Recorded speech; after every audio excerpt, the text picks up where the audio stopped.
Hey, what's up? MVPTexas.com. It is Jim Bob Breazale from Ticket 760 Sports Radio in San Antonio once again. Game 1 is in the books, a 100-94 win for the Dallas Mavericks. And it's kind of a double-edged sword for the Spurs after Game 1.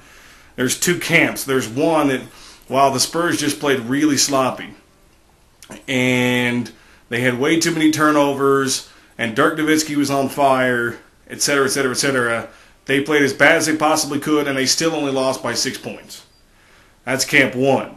Camp 2 is that's about as bad as you can beat somebody by only 6 points. It was, in my opinion, that game was it was not as close as the score indicated. It's a question mark for the Spurs is just defensively, do they have enough to contain all the weapons the Mavs have? Brendan Haywood and Caron Butler are going to be two problems the Spurs have to adjust to. They've played Damp before, they've played Kidd before, they've played Nowitzki before.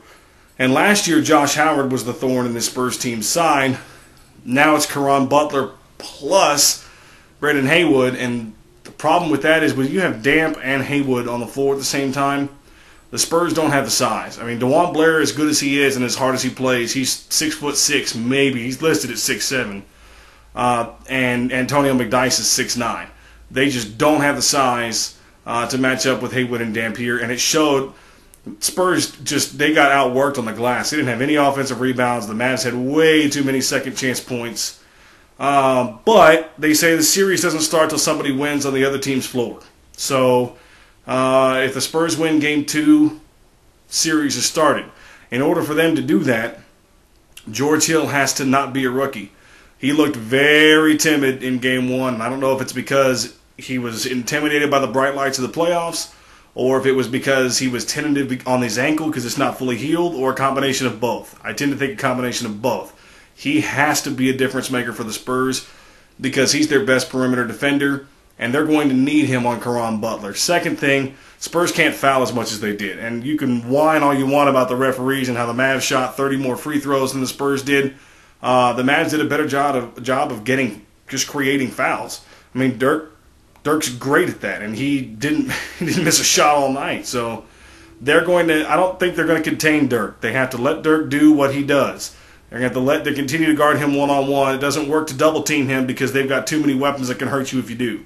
So let him score his. They have to contain Caron Butler, Brendan Haywood, and Jason Kidd. And that's going to be up to guys like George Hill. It's going to be up to Tim and McDyess down low and Blair to a certain extent.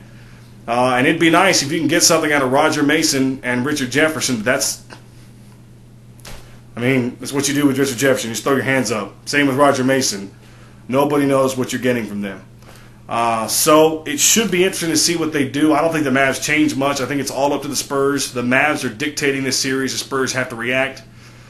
We shall see what happens. I predict Mavs hold serve on their home court, and San Antonio goes back home down 0-2.